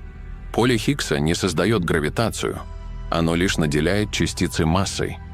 Гравитация — это следствие наличия массы и энергии. В рамках общей теории относительности Эйнштейна масса и энергия искривляет пространство-время, и это искривление воспринимается нами как притяжение. Но чтобы частица вступила в гравитационное взаимодействие, она сначала должна получить массу благодаря взаимодействию с полем Хиггса. Если мы для примера положим яблоко на туго натянутую ткань, эта ткань прогнется, и вокруг яблока образуется воронка. Этот пример наглядная иллюстрация того, как общая теория относительности описывает искажение пространства объектами, имеющими массу. Давайте проследуем за совершенно новой гипотезой, предложенной в 2025 году в статье «Структура решетки Хиггса. Энтропическая и структурная теория гравитации, темной материи и черных дыр». Авторы этой работы предполагают, что черные дыры интерпретируются как области коллапса, где структура сетки разрушается при экстремальных градиентах энтропии. То есть, другими словами, предполагается, что черная дыра — это действительно дыра или разрыв в поле Хиггса. В этом случае внутри черной дыры будет абсолютная пустота, потому что в области разрыва поля Хиггса не может быть никакой массы, так как нет частиц, которые могли бы ее создавать. Поэтому на границе разрыва поля Хиггса, то есть на границе черной дыры, должно происходить полное разрушение материи. Это будет происходить, потому что поле Хиггса является связующим звеном материи. Если поле где-то отсутствует, то материя не способна в этом месте сохранять привычные нам свойства. При таком подходе остается открытым вопрос: почему, если у черной дыры нет массы, она способна притягивать к себе материальные объекты и изменять их траектории? Как мы только что выяснили, масса — это источник гравитации. Чем больше масса тела, тем сильнее оно искривляет пространство-время и притягивает другие объекты. Но массу объекты получают в поле Хиггса. Исходя из предположений авторов статьи «Структура решетки Хиггса. Энтропическая и структурная теория гравитации, темной материи и черных дыр», становится понятным, что если черная дыра — это не объект с массой, а провал в поле Хиггса, то она не обязана обладать массой, чтобы искривлять пространство. Таким образом, становится возможна безмассовая гравитация, когда геометрия пространства-времени может быть искажена при отсутствии в этой области какой-либо массы. В своей статье «Вакуумная теория аннигиляции вещества» Джахая писал: «Исходным для нас служат заявления Изельдовича и Новикова. Сингулярность имеет место и там, где нет вещества. Отсюда с необходимостью следует, что внутри черной дыры, за сферой Шварцшильда, нет никакой вещественной массы с пресловутой бесконечной плотностью в практически нулевом объеме, а есть лишь локальное уплотнение вакуума, выступающее как гравитационное поле высокой напряженности. Другими словами, когда радиус меньше гравитационного радиуса, то кривизна переходит в закрученность, а это и есть черная дыра». Пространство можно разделить на крошечные ячейки планковского размера наподобие трехмерной шахматной доски. В каждой ячейке может храниться бит информации. Бит можно изображать как очень простую частицу. Каждая ячейка либо содержит частицу, либо нет. Можно также представлять себе эти ячейки как гигантское поле для игры в крестики-нолики. Итак, теперь мы знаем о приключениях нашего бублика в окрестностях черной дыры почти все. Осталось выяснить, что происходит с пространством. Согласно общей теории относительности Эйнштейна, пространство-время искривляется под воздействием массы и энергии. Это искривление мы воспринимаем как гравитацию. Вблизи массивных объектов, таких как звезды и планеты, это поле заставляет объекты двигаться по искривленным траекториям. В случае черных дыр теория Эйнштейна предсказывает существование сингулярности — области в центре черной дыры, где кривизна пространства-времени становится бесконечной. Так что направление наружу просто исчезает за горизонтом событий. Но что такое пространство само по себе?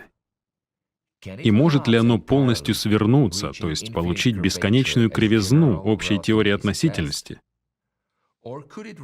Или претерпеть разрыв, как мы только что разобрали на примере поля Хиггса? Идея петлевой квантовой гравитации заключается в дискретизации пространства и времени. Другими словами, если мы хотим квантовать гравитацию, то есть сделать ее дискретной, то поскольку в общей теории относительности гравитация — это геометрия, тогда, по сути, мы квантуем геометрию. Поэтому вместо того, чтобы работать с непрерывным пространством-временем, как это все еще делается, например, в теории струн, где даже приходится добавлять дополнительные пространственные измерения, в петлевой квантовой гравитации мы продолжаем работать с трехмерным пространством и временем, но вместо того, чтобы быть непрерывным, пространство-время дискретизируется. В общей теории относительности любая точка пространства делима до бесконечности. В теории петлевой квантовой гравитации пространство имеет предел. Этот предел — дискреты, или пиксели, подобные изображению на экране вашего компьютера или телефона. Наличие пространственного дискрета объясняет отсутствие сингулярностей, вместо которых присутствует максимальная кривизна, обусловленная размером пикселей пространства. Эти пиксели пространства имеют размер порядка планковской длины. За пределами этой величины материя, как таковая, исчезает. Квантовая гравитация называется петлевой, потому что ее фундаментальными строительными блоками являются одномерные линии — петли. Из этих петель, как из нитей, сплетается ткань всего пространства Вселенной. Петля — это не физический объект, а абстрактная линия возбуждения гравитационного поля, квант самого пространства. Элементарная петля представляет собой элементарную порцию площади, примерно равную планковской площади, порядка 10 в минус 70 степени квадратных метров. Взаимодействие таких петель образует спиновую сеть – spin network. Узлы пересечения линий петель соответствуют квантам объема. Вместе петли и узлы создают дискретную, пиксельную структуру пространства. Таким образом, пространство в петлевой квантовой гравитации – это не пустая сцена, а динамическая сеть из взаимосвязанных петель. Таким образом, существуют эквиваленты элементарных зерен пространства и, возможно, также элементарных зерен времени, эквиваленты атома пространства и атома времени. В рамках такого подхода сингулярности уже исключены. Потому что, например, в гравитационном коллапсе есть момент, когда мы сталкиваемся с элементарным зернышком пространства, которое не является бесконечно малым. Давайте немного обобщим те выводы, к которым мы пришли. Мы уже знаем, что вся Вселенная заполнена ячейками планковского размера, подобными пикселям дисплея, на котором вы смотрите этот фильм. Мы знаем, что черная дыра — это абсолютно уникальный объект нашей Вселенной. Прежде всего потому, что, создавая огромную гравитацию, она не имеет никакой массы. Считается, что внутри нее ничего нет, что все происходит на ее поверхности. Остался последний шаг — понять, что происходит с материей, которая несла эту информацию, и ответить, наконец, что же произошло с дыркой от бублика. Этот вопрос — главная проблема современной физики.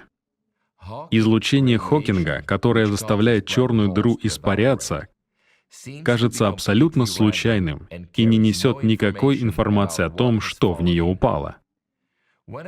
Когда черная дыра исчезнет, информация о поглощенной материи будет утеряна навсегда. А это противоречит законам квантовой механики. Хотя против этого противоречия и выступил Стивен Хокинг. Как же разрешить это противоречие? Чтобы решить проблему сохранения информации в черной дыре, в 2012 году группой физиков Ахмедом Альмхейри, Дональдом Марольфом, Джозефом Полчински и Джеймсом Салли, данную группу часто называют по первым буквам их фамилий, AMPS, была выдвинута гипотеза огненной стены. Ученые предложили радикальный выход из информационного тупика — пожертвовать одним из принципов квантовой механики. Наименее священной коровой, которую было решено пустить под нож здравого смысла, оказался принцип эквивалентности. Гипотеза ученых AMPS гласит: вместо гладкого горизонта событий, который предсказывает общая теория относительности, на границе черной дыры существует высокоэнергетическая область, где квантовая механика доминирует, создавая барьер, который уничтожает или преобразует любую падающую на него материю. Другими словами, любая материя, достигающая этого горизонта, не пересекает его плавно, как предполагал Эйнштейн, а мгновенно сгорает в этой стене, превращаясь в энергию. При таком подходе можно предположить, что информация, связанная с этой материей, потенциально может кодироваться в излучении Хокинга, при этом никуда не исчезая. Если эта гипотеза верна, то становится очевидным назначение черных дыр во Вселенной.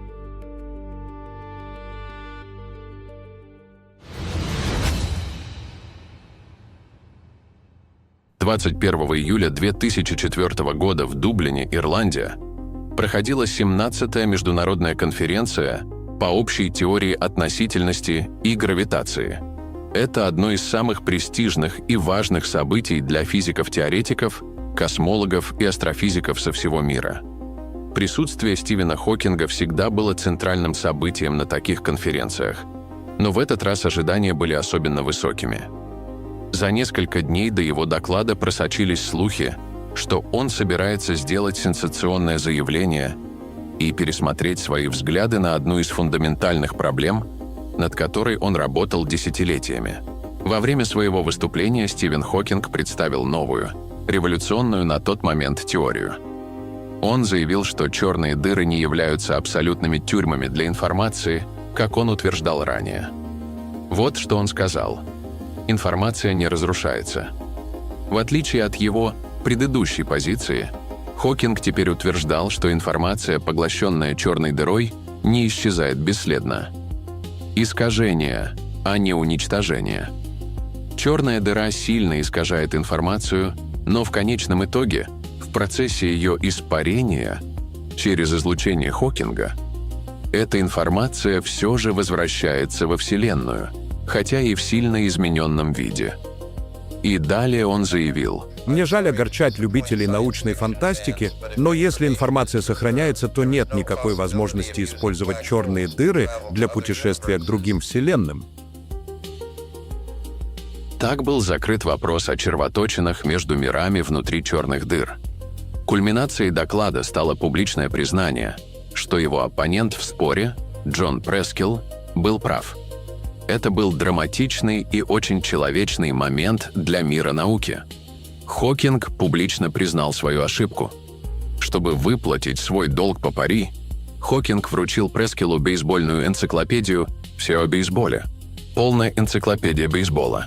Это объемное издание на 2301 странице, являющееся авторитетным источником по статистике и истории бейсбола. Выбор был не случайным и символичным. Энциклопедия — это объект, из которого, по словам Хокинга, информацию можно легко извлечь в любой момент, в отличие от информации, которая побывала в черной дыре.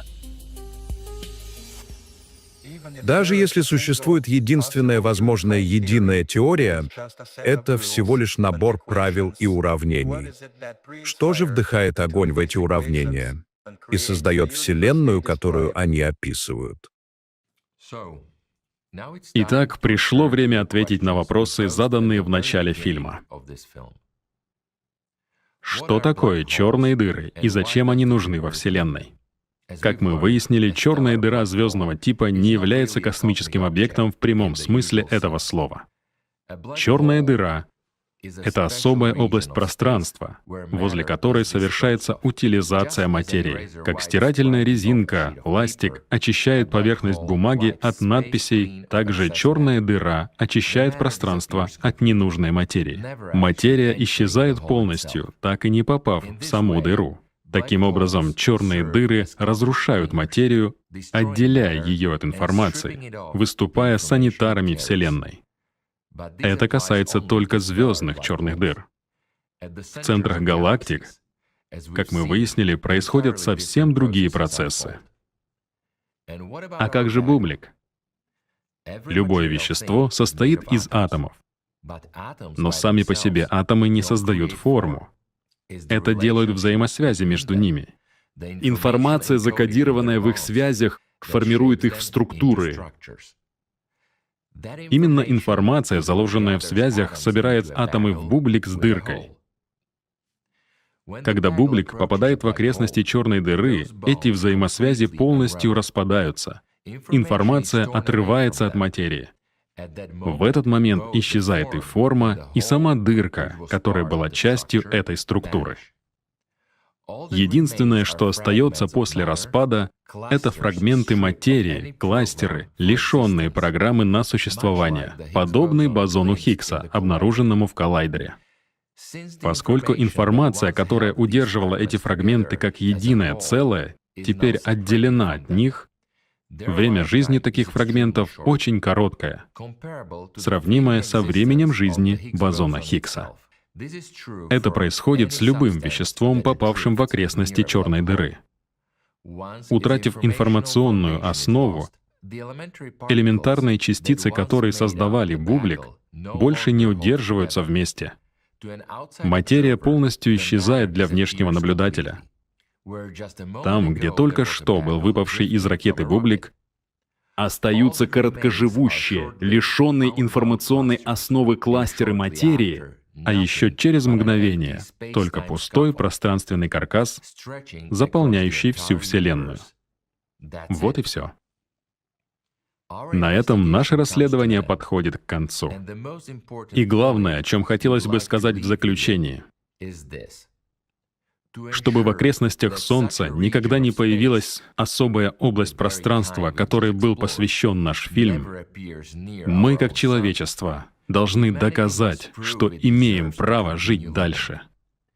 Сегодня перед нами стоит несколько вызовов, которые могут прекратить существование биосферы на этой планете в ближайшие десятилетия.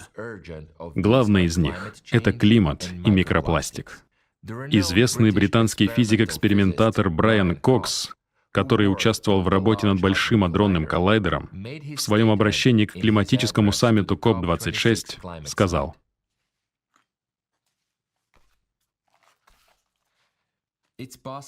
«Возможно, в галактике Млечный Путь существует лишь одна цивилизация.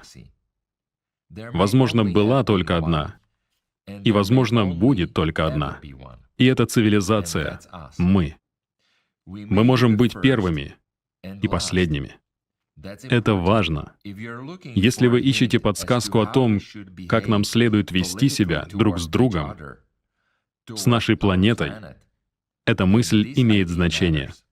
Представьте себе, Земля — единственное место в галактике, где существует разумная жизнь. единственное место, где коллекции атомов, старых как само время, собрались в невероятные структуры, способные думать и чувствовать, придавая смысл иначе бессмысленной Вселенной.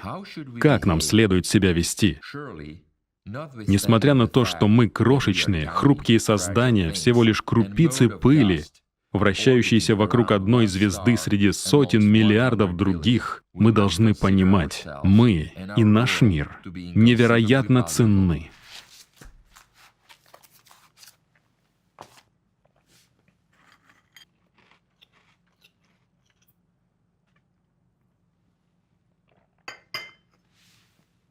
Вот и все.